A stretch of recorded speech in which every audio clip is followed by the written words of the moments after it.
Selamat malam, hari ini kita akan membahas tentang bab 7 anggaran variabel. Untuk pengertiannya dulu ya, kita lihat. Nah,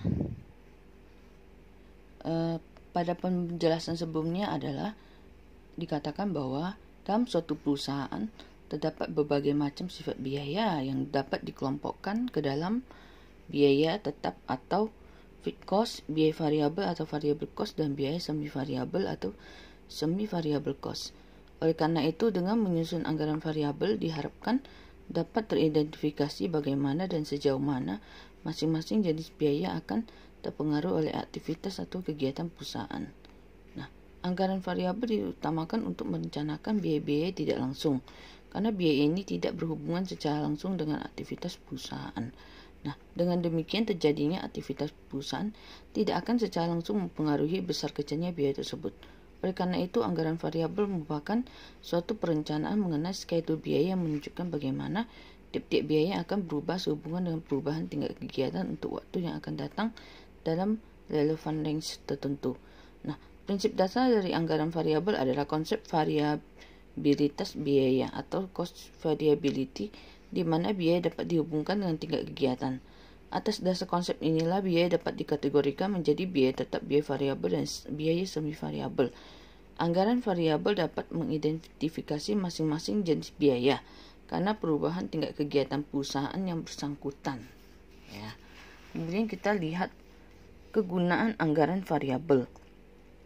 Nah, secara umum anggaran variabel digunakan sebagai alat pengawasan yang dinamis, sehingga dapat dengan mudah menghitung expense, allowance, atau adjust expense budget pada berbagai tingkat kegiatan.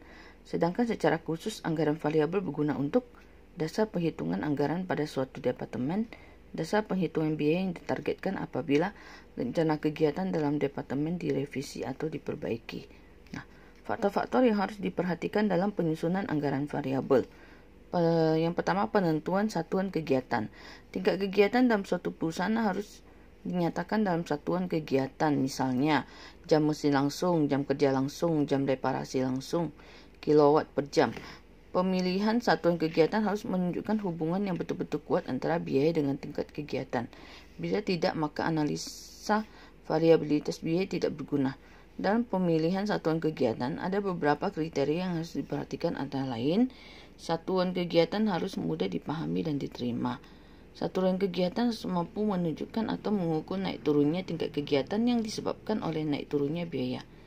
Satuan kegiatan hendaknya sekecil mungkin dipengaruhi oleh faktor-faktor variabel yang lain selain output dan tingkat kegiatan. Penentuan relevant range. Relevant range adalah suatu interval yang dinyatakan dengan tingkat output tertentu, di mana anggaran variabel yang bersangkutan masih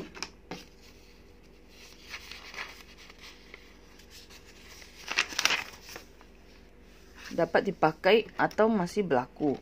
Relevant range perlu ditentukan karena biaya variabel atau fixed cost dan biaya variabel per unit dapat berubah pada tingkat output tertentu, sehingga biaya-biaya ini harus dihubungkan dengan relevant range tertentu. Ke 7.4, metode pemisahan komponen fixed dan variabel. Tersedia beberapa metode yang dapat digunakan untuk memperkirakan besarnya unsur biaya tetap dan biaya variabel yang terkandung dalam biaya semi variabel, yaitu pertama, metode langsung, yaitu didasarkan atas hasil penelitian di pabrik atau atas dasar analisis terhadap data historis yang dilengkapi dengan interpretasi keputusan manajemen yang ada kaitannya dengan data historis yang bersangkutan. Kedua, metode titik tertinggi dan terendah, yaitu dengan cara memisahkan komponen biaya tetap dan variabel dengan perhitungan interpolasi di antara dua macam volume output atau tingkat kegiatan yang berbeda. Contoh, relevant range 9.000 sampai 12.000 DMH, artinya pada titik tertinggi 12.000 DMH, pada titik terendah 9.000 DMH.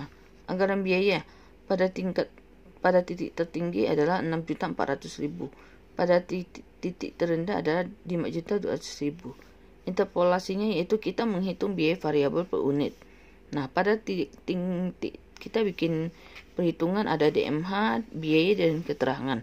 Pada titik tertinggi DMH 12.000, biaya 6.400.000 ya, sesuai soal. Lalu pada titik terendah 9.000 biayanya 5.200.000. Selisihnya adalah tinggal dikurangkan ya. 3.000 DMH biayanya di 1.200.000. Nah, biaya variabel per unit adalah 1.200.000 bagi 3.000 dapat Rp400 per unit. Menghitung biaya tetap pada titik tertinggi, anggaran biaya adalah 6.400.000. Anggaran variabel ada 12.000 kali 400 yaitu 4.800.000. Biaya variabelnya adalah 1.600.000. Metode statistika yaitu dengan menggunakan regresi linear.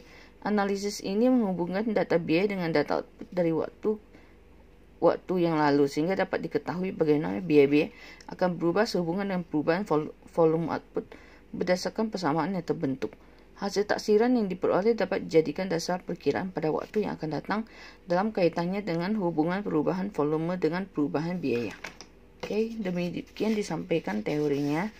Terima kasih, selamat malam.